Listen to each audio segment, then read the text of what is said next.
Here's what happened round 6 of the FIA Motocross World Championship, the MXGP of Latvia in Kegums. MX2 race 1, Simon Langenfelder over the Fox Holshut line for the 4th time this year, closely followed by Jargo Geerts, Kevin Horgmo, Tom Vial, Thibaut Beneston and Rick Elzinga.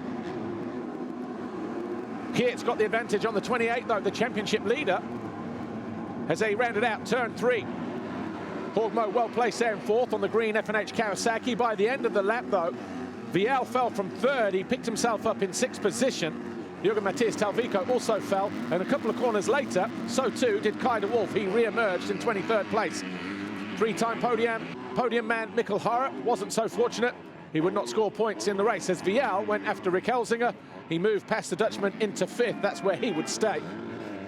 Meanwhile, a change for the lead came on lap 6 as Jargo Geerts got the better of Simon Langenfelder to move past the Gas rider.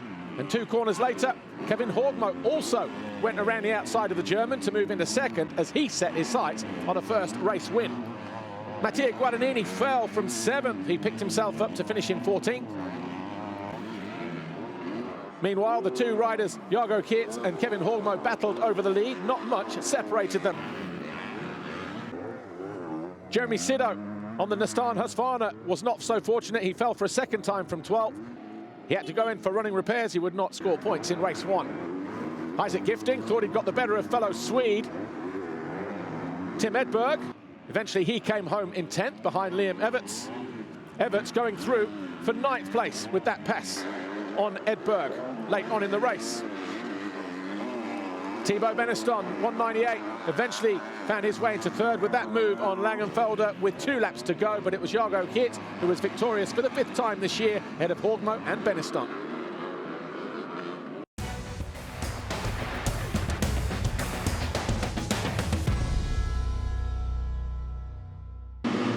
In slightly drier conditions, MX2 race 2 got underway here at Kegums, and it was Kevin Horgmo who crossed the Fox Holshut line for the 2nd time this season, closely followed by the 101 of Guadagnini in red and the blue of Jargo Geerts, number 93. Tom Vial buried in about 7th place behind Gifting, Muse and de Wolf.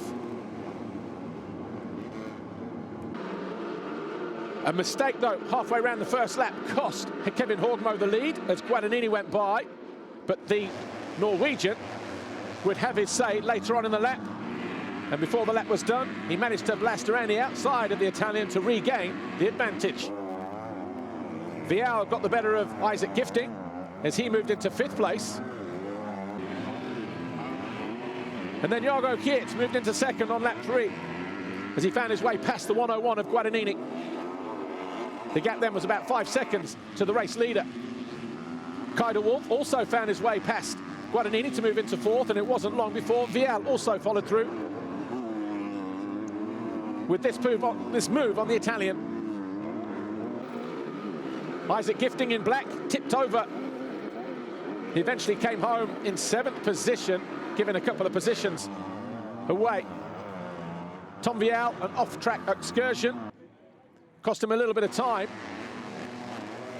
But Jargo Geerts, whilst he was in 2nd, his teammate, Beneston, was making positions. That was Horgmo, top right corner of your screen, going from 2nd place, allowing Kai de Wolf and Tom Vial easy passages through. Horgmo would finish in 4th. Last lap, bar-to-bar action with Vial and de Wolf, who regained 3rd place as quickly as he lost it. Vial tried to strike back immediately, 2 corners from home. He lost the front end. Jargo Geerts would go on to make it 6 race wins, though. His 26th career race win from de Wolf and Vial. Horgmo was 4th and Guadagnini was 5th.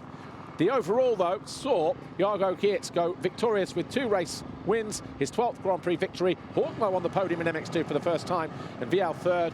Look at the points, though. Tied on points between Jargo Geerts and Vial. Tied on points, 3rd, 4th and 5th, with Langenfelder, de Wolf and Harre.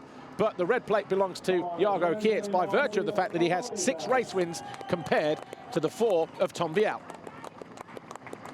Yeah, I'm really happy about today. Also, the 2nd heat had a pretty good start. And Kevin was riding really good the first like 10-15 minutes, so it was difficult to close in on him. But in the end, I found some good lines, and then I could make the pass. So I'm really happy about today, 2 moto wins, and yeah, looking forward to the next race.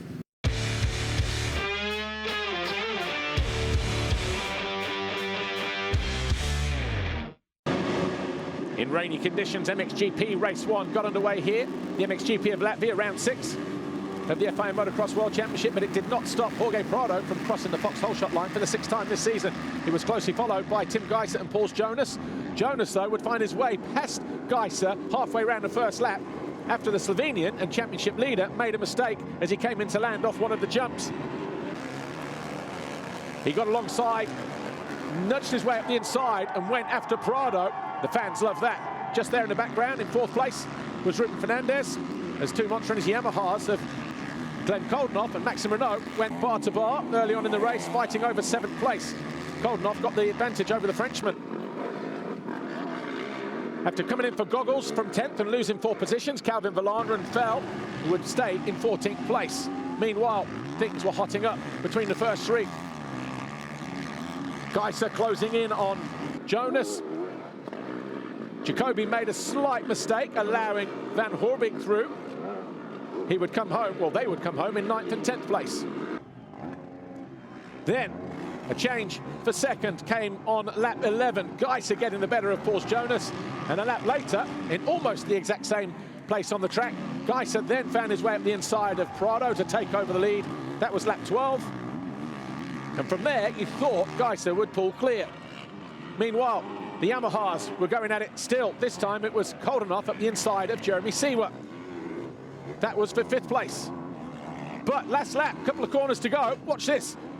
A collision between Geiser and Prado left the Spaniard on the ground. Geiser went on for race win number 74, though. Jonas was 2nd. Fernandez, Barato, Koldenoff, your top 5.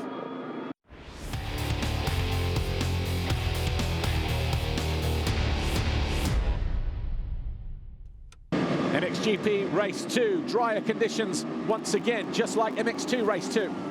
And Paul Jonas rounded out the first turn, bagging his first foxhole shot of the season and his first since Turkey Race 1 2019 in the MXGP class. Fernandez was 2nd, Geiser 3rd. Oh, and running into the back of him was Glenn Koldenoff.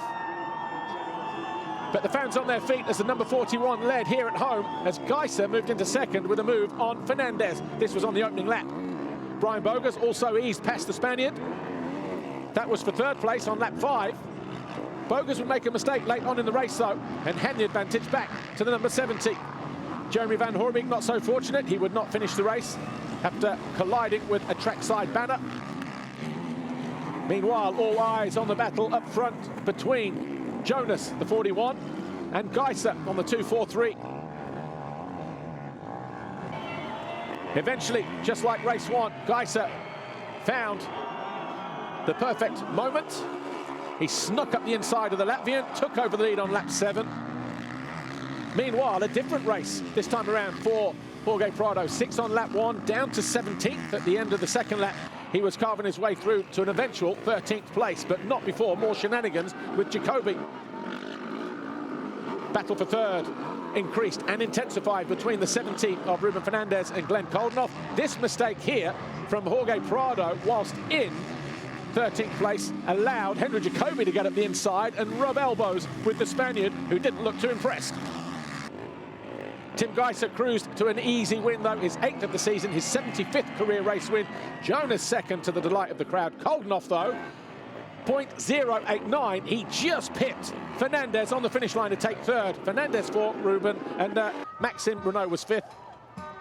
Geiser 1-1, Jonas 2-2, Fernandez on the podium for the first time in MXGP, edging out Koldenoff. That's the 38th career victory for Tim Geiser, the 43rd podium for Jonas, as Geiser now extends his lead to 66 points over Jorge Prado. It was 33 at the start of the day. He will continue to hold the red plate as we go to Italy round 7 at Majora.